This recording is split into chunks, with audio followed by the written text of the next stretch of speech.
Airport থেকে আবার ফিরে আসতে হলো, কারণ তাদের টিকিটটা কনফার্ম না। একটা বিরক্তিকর পরিস্থিতি। বাফুফে ঠিক এই বিব্রতকর এই বিরক্তিকর পরিস্থিতিটাই তৈরি করেছে ইব্রাহিম কাসপারের ক্ষেত্রে।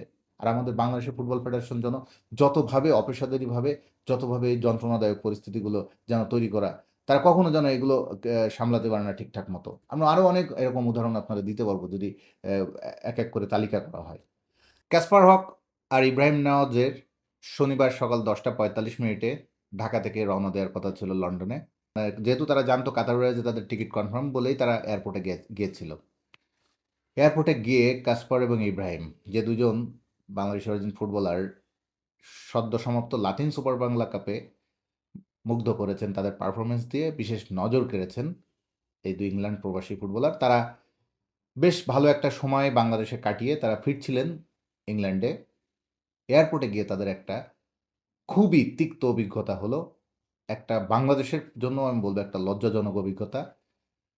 তারা এয়ারপোর্টে গিয়ে দেখলো তাদের টিকিটটা কনফার্ম না। কনফার্ম না হওয়াতে যেটা হলো, তাদের এয়ারপোর্ট থেকে আবার ফিরে আসতে হলো।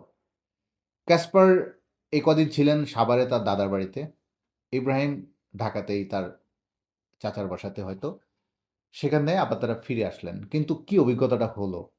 একজন ১৭ বছর বয়সী একজন ফুটবলার, ২২ বছর বয়সী একজন ফুটবলার, তার প্রথমবারের মতো বাংলাদেশে একটা ভালো মানে একটা লিগ বা একটা কম্পিটিটিভ টুর্নামেন্ট খেলতে গেলেন। জুনের ট্রায়ালে তারা এসেছিলেন ট্রায়াল দিতে। বাট এবার তো এসেছিলেন বাংলাদেশের কোনো একটি দলের হয়ে খেলতে। এবং সেই খেলায় তারা বেশ তাদের স্কিল শো করেছে, তাদের ট্যালেন্ট তুলে ধরেছে এবং ফিরে তারা যাচ্ছিলেন বেশ হাসিমুখে। যাওয়ার পথে যেতে পারলেন না পুরোপুরি। এয়ারপোর্ট থেকে আবার ফিরে আসতে হলো, কারণ তাদের টিকিটটা কনফার্ম না। টিকিট কনফার্ম না, কারণ তাহলে কেন, মানে তাদেরকে কি বলা হয়েছিল? আমি দুজনের পরিবারের সঙ্গে যোগাযোগ করে যেটি জানতে পারলাম, তাদেরকে টিকিট দেওয়া হয়েছিল, বুকিং কনফার্ম করা হয়েছিল, মানে তাদের যে টিকিটটা দেওয়া হয়েছিল তাদের বুকিং করা ছিল। এবং তারা ভেবে নিয়েছিল যে টিকিট যখন দেওয়া হয়েছে তার মানে তো সব কিছু ওকে। যেহেতু তারা এসেছেন বাংলাদেশে, যাবেনও একই বাফুফের সরবরাহ করার টিকিটে। কারণ তারা কিন্তু কোনো আয়োজক নয়, মানে যারা ল্যাটিন বাংলা সুপার কাপটা আয়োজন করেছিল তাদের সঙ্গে না। খেলোয়াড়দের যোগাযোগ, তাদের পরিবারের যোগাযোগ আসলে বাংলাদেশ ফুটবল ফেডারেশনের সঙ্গে। বাফুফেই তাদের সব কিছু দেখভাল করার দায়িত্বটা আসলে। তারা শুরু থেকে যোগাযোগ করেছে বাফুফের সঙ্গে এবং সেটাই স্বাভাবিক প্রক্রিয়া। তো যখন এয়ারপোর্টে তারা যে এরকম একটা তিক্ত অভিজ্ঞতার মুখোমুখি, একটা বিব্রতকর পরিস্থিতির মুখোমুখি, যে তারা টিকিট কাউন্টারে দেখলো বা যে দেখে যে টিকিট কনফার্ম না, তো তখন বাফুফের সঙ্গে তারা যোগাযোগ করেছে। বাফুফে নাকি তাদেরকে বলেছে, যারা আয়োজক ছিল এই টুর্নামেন্টটা, যারা আয়োজন করেছে এ বক্সিং প্রমোশন, তারা নাকি তাদেরকে পেমেন্ট দেয় নাই, এই কারণে টিকিটটা হয়নি। এটা অদ্ভুত একটা ব্যাখ্যা। আপনার প্রমোটার আপনাকে টাকা দেয়নি, এটার দায়িত্ব ফুটবলার বা তার জন্য তো এম্বারেসিং পরিস্থিতিতে বা একটা বিব্রতকর পরিস্থিতিতে তো খেলোয়াড় পড়তে পারে না। এটা পুরোটা স্মুথলি হ্যান্ডেল করার দায়িত্ব তো বাফুফের। বাফুফের কাছে এখন, তখন যখন তাদের অভিভাবকেরা খেলোয়াড় ক্যাসপার এবং ইব্রাহিমের অভিভাবকরা যখন যোগাযোগ করলেন বাফুফের সঙ্গে, যে এটা তো আসলে গো আমাদের বিষয় না। বিষয়টা আপনার সঙ্গে তার, আপনারা যারা আয়োজন করেছে তাদের বিষয়। আমাদের বিষয় হলো আপনি আমাদের টিকিট দিচ্ছেন, আমার খেলোয়াড়, আপনি আপনার ডাকেই তো আমরা এসেছি। বাংলাদেশের জার্সি পরে খেলার জন্য তো আপনিই আমাকে ইনভাইট করেছেন এবং আপনার ডাকেই তো আমরা এসেছি। তারা বাংলাদেশের হয়ে খেলার জন্য এসেছে। তো পুরো দায়-দায়িত্ব তো বিএফএফ এর বা বাফুফের। তো আপনি কার কাছ থেকে কি পেলেন না না পেলেন সেটা তো আসলে আমাদের বিষয় না।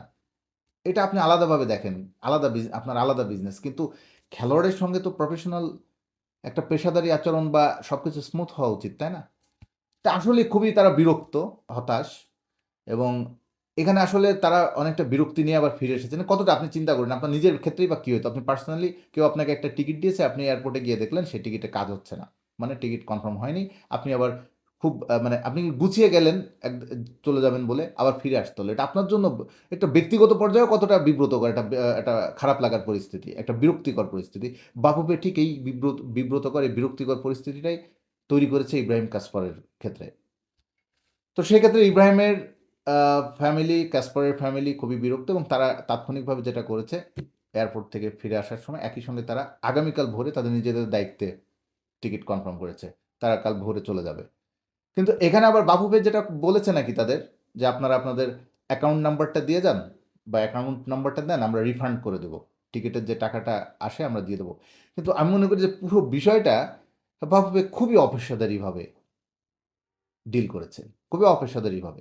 এবং এই বার্তাটা ধরেন বাইরে যারা আরও প্রবাসী ফুটবলার আছে, বাংলাদেশ অরিজিন ফুটবলার, তাদের অভিভাবকরা যখন দেখবেন এরকম একটা পরিস্থিতির মুখোমুখি হতে হয়, তারাও বা কি বার্তা পেল বা কি বার্তা পাবে? তারা নিশ্চয়ই ভবিষ্যতে যখন তাদের সন্তানদের বা কোনো ট্যালেন্টেড ফুটবলার বাংলাদেশে যখন পাঠাবেন বা এরকম সিলেক্ট করবে বাফুফে, তারাও নিশ্চয়ই অনেক ভাববেন যে বাংলাদেশ কি এরকমই বোধহয়। যেখানে কোনো সিস্টেম, ম্যানেজমেন্ট, কোনো প্রফেশনালিজম নেই। একটা কত বিব্রতকর পরিস্থিতিতে পড়তে হয়। ধরেন ইব্রাহিম কাসপা তারা ইংল্যান্ডে কি এ ধরনের পরিস্থিতির মুখোমুখি কখনো হয়েছেন বা হন সাধারণত? বা হলেও তারা সেগুলো কিভাবে তাদের সেখানে কতটা ডিল করা হয়? খেলোয়াড়দেরকে কোনোভাবেই পেইন দেওয়া হয় না। যতটা তাদেরকে মানসিকভাবে স্বস্তি দিতে পারে সেটাই থাকে একটা ফেডারেশন বা একটা বোর্ডের কাজ, একটা ক্রীড়া সংস্থার কাজ।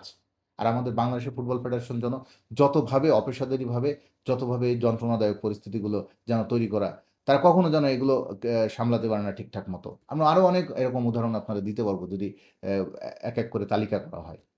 তো এটা আসলে দেখেন ২ জন খেলোয়াড় ফিরে যাচ্ছে, ফিরে যেতে পারেনি, এয়ারপোর্ট থেকে ফিরে এসেছেন। অনেকের কাছে হয়তো ইস্যুটা খুব সামান্য মনেও হতে পারে। কিন্তু এটা মোটেও সামান্য নয়। এটা একটা বিগ মেসেজ অনেকের ক্ষেত্রেই। মনে হয় বাফুফের আরো মানে ভেবেচিন্তে এ ধরনের টুর্নামেন্ট আয়োজনের অনুমতি দেওয়া উচিত। যে যেরকম পাত পা আ আ বলল আর আপনাকে নানা ধরনের প্রলুব্ধ করল বা আপনার সঙ্গে জানি না আ আরো কি আলোচনা তাদের আপনি একটা টুর্নামেন্টের করার অনুমতি দিয়ে দিলেন এবং এরপরে একটার পর একটা বিব্রতকর, বিশৃঙ্খলা, অব্যবস্থাপনা নানা কিছু আমরা দেখলাম এই লাতিন বাংলা সুপার কাপে নামে। অবশ্যই বাংলাদেশের প্রেক্ষাপটে এ ধরনের একটা টুর্নামেন্ট যদি বাফুফে নিজ দায়িত্বে একটা আয়োজন করতে পারত, যেখানে প্রবাসী ফুটবলারদের খুব ভালো সুযোগ করে দেওয়া যায়, সেটা নিশ্চয়ই খুব ভালো হতো। তারপরেও বাংলাদেশ আমরা এই টুর্নামেন্টটা নিয়ে বিশেষ মনোযোগ রেখেছিলাম। ওই ৪ প্রবাসী ফুটবলার যেহেতু তারা এসেছেন, তাদের ট্যালেন্টটা দেখার সুযোগ আমাদের তৈরি হয়েছিল। এটা অবশ্যই এই দিক থেকে খুব ভালো লেগেছিল। আমরা দেখলাম কাসপার ইব্রাহিমের পারফরম্যান্স, বিতর্ষক ঈশান মালিকদের দেখলাম। এস একই সঙ্গে বাংলাদেশের কিছু স্থানীয় ট্যালেন্টেড ফুটবলারদেরকেও দেখলাম। কিন্তু তার সঙ্গে পাশাপাশি যে এই ভালো দিকটার পাশাপাশি যে এত বিশৃঙ্খলা শেষ পর্যন্ত টুর্নামেন্টটা তো স্থগিত করে দেওয়া হলো এবং শেষ পর্যন্ত ব্রাজিল আর্জেন্টিনা ম্যাচ ২ টা দল আসলো তাদের যেকোনো পর্যায়ে হোক, যেকোনো স্তরের ক্লাব হোক। এসে তারা তো আসলো অতিথি। তারপরে এখানে এসে যে পরিস্থিতি হলো, এই শেষ পর্যন্ত সেই ম্যাচটাই হলো না। আর্জেন্টিনা ব্রাজিলের নামে যে ম্যাচটা হওয়ার কথা ছিল, ক্যানসেল হয়ে গেল। মানে এটা আসলে কতটা ভাবমূর্তির প্রশ্ন। আপনারা যেকোনো এরেঞ্জ করার আগে কেন এগুলো আরেকটু ভালোভাবে চিন্তা করা হবে না? কেন পরিকল্পনা করা হবে না? কেন ভালোভাবে গুছিয়ে করলে যদি করতেই হয় গুছিয়ে করুন, ভালোভাবে করুন। আপনি প্রবাসী ফুটবলাররা খেলতে পারে, বাংলাদেশের স্থানীয় ফুটবলাররা খেলতে পারে, এরকম টুর্নামেন্ট আপনারা নিজের উদ্যোগে করুন, গুছিয়ে করুন, প্ল্যান ওয়েতে করুন। তাহলে কিন্তু মানুষের আরও দেখুন বিপুল আগ্রহ ছিল। মানুষের আগ্রহ ছিল কিন্তু মিসম্যানেজমেন্টটা শেষ করে দিয়েছে টুর্নামেন্টের একদম ইমেজটা। একই সঙ্গে বাফুফের ইমেজ নিয়েও টানাটানি। এবং শেষ মুহূর্তে যেটা হলো ইব্রাহিম কাসপার ফিরে যাচ্ছেন। আমরা জানি না বাকি ২ প্রবাসী ফুটবলারদের কি অবস্থা। তারাও ফিরে যাবেন। কিন্তু ফিরে যাওয়ার পরিস্থিতিতে যেমন এয়ারপোর্টে গিয়ে যদি জানে যে তাদের টিকিট কনফার্ম নয়, ওখান থেকে আবার ফিরে আসতে হয়। এটা আসলে সবার জন্য একটা খারাপ অনুভূতি এবং খারাপ অভিজ্ঞতা এবং নিশ্চয়ই ইব্রাহিম কাসপার যখন ফিরে যাবেন তাদের বন্ধু-বান্ধবরা জিজ্ঞাসা করবে কি পরিস্থিতি, তখন তারা নিশ্চয়ই এইসব বিষয়গুলো আসলে তাদের তো খারাপ লাগা কাজ করবে। বাংলাদেশের জার্সিটা আপনি ডেকে দিয়েছেন তাদেরকে। আপনার আমন্ত্রণে তারা এসেছে। সুতরাং ক্রীড়া ফেডারেশন হিসাবে বাফুফের আরও পেশাদারি এবং আরও সুন্দরভাবে এটা ডিল করা উচিত ছিল। তারা কিন্তু অভিভাবকরা কিন্তু বলছে, আমরা পুরো ১ সপ্তাহ জুড়ে তাদের কাছে জিজ্ঞাসা করেছি গত ১ সপ্তাহ টিকিটের ব্যাপারে যে সব ঠিকঠাক আছে কিনা। তারা কিন্তু ইয়েস, নো কিছু বলে নাই। সাইলেন্ট ছিল, একদম নীরব ছিল। তারা তেমন কোনো উত্তরই দেয় নাই। তো তারা ভেবে নিয়েছে যখন উত্তর দিচ্ছে না তাহলে মনে হয় সব ঠিকঠাকই আছে বোধহয়। এখন এয়ারপোর্টে গিয়ে দেখা যায় তাদের এই পরিস্থিতি। খুবই লজ্জাজনক একটা পরিস্থিতি তৈরি হয়েছে। এরকম পরিস্থিতি মোটেও কাম্য নয়।